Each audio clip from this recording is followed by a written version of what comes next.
Nagpainit na ako ng mantika. Ipiprito ko muna itong isda. Ito ay binabad ko na sa asin.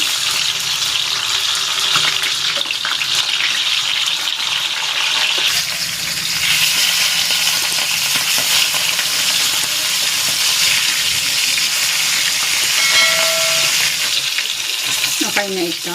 Hahanguin ko na.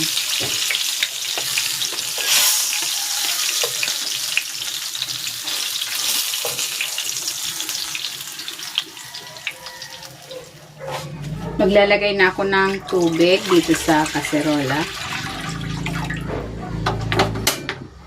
Lagay ko na dito itong sibuyas, luya, kamatis, at itong tanglad. Ilalagay ko na rin dito itong kalabasa at itong gabi. Titimplahan ko ito ng asin at ng paminta.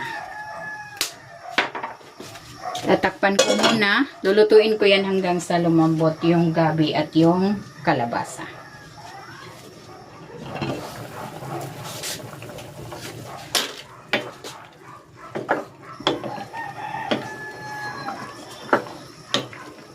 Ayan, malambot na yung gabi at yung kalabasa. Ilalagay ko na itong sitaw, talong, at itong okra.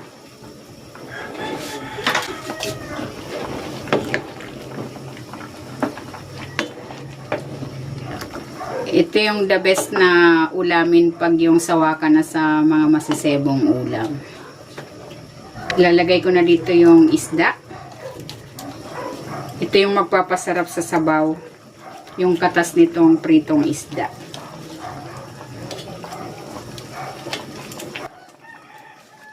Paglalagay ako dito ng patis, pampalasa. Pwede kayong maglagay ng mga pampalasa of your choice.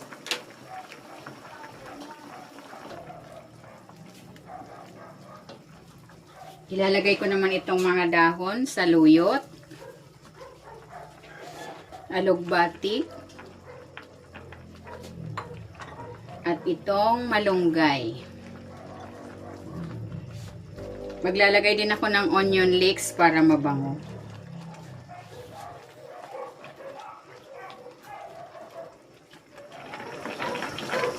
Ayan, luto na itong ating lauoy. Hahanguin ko na ito.